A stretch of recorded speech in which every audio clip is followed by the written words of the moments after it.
আমি 14 বছর আগে ফিলিস্তিন দেখছি, 14 বছর আগে। এই দুই চোখে দেখছি, এই দুই চোখে, এই দুই পায়ে আমি চষা বেড়াইছি। এই জন্য আমার ভিতর চোখ বিয়োগ মিলে না যে ফিলিস্তিন মাটির সাথে মিশে কি করা, ওইখানে বোম ফাটে কি করা, ইরাক মাটির সাথে মিশলো কি করা, ওইখানে বোম ফাটলো কি করা।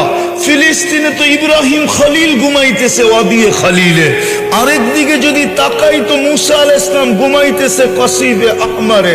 মধ্যখানে তো দেখি 70 জন নবীর কবর চিহ্নিত, যেখানে মুসলমানের কিবলা, প্রথম কিবলা, যেখানে সম্মিলন হয় মেরাজের রাত্রে 1.25 লক্ষ নবীদের, সশরীরে ইমামতি করেন দোজাহানের বাদশাহ মুহাম্মদুর রাসূলুল্লাহ।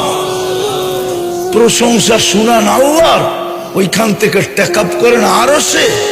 ওইখানে ঘটে কি করা, আল্লাহ করে তো করে কি? আল্লাহ তাকান না তো তাকান না কেন? খলিল তো ইত্তাখাযাল্লাহু ইব্রাহিমা খলিলা, আরেকদিকে কালিম তো ইত্তাখাযাল্লাহু মুসা কালিমা। একদিকে তো কালিম, একদিকে তো খলিল, মধ্যখানে তো 70 জন নবী শুয়ে আছে। ইরাকে বোম ফাটলো কি করে?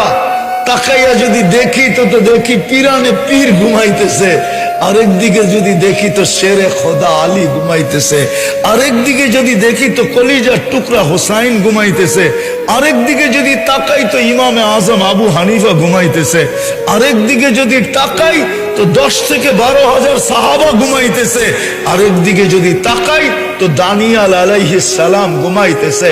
আখলাকের নবীকে সমস্ত নবীদের আখলাকের ভিতরে ডুবায় দাও। তো দানিয়াল আলাইহিস সালামের হুব দিছিলেন, ওই দানিয়াল তো ইরাকে ঘুমাইতেছে। দর্জন খানিক নবী তো ইরাকে ইতিহাস পাওয়া যায় ঘুমাইতেছে। ওইখানে বোম ফাটে তো ফাটে কি করে?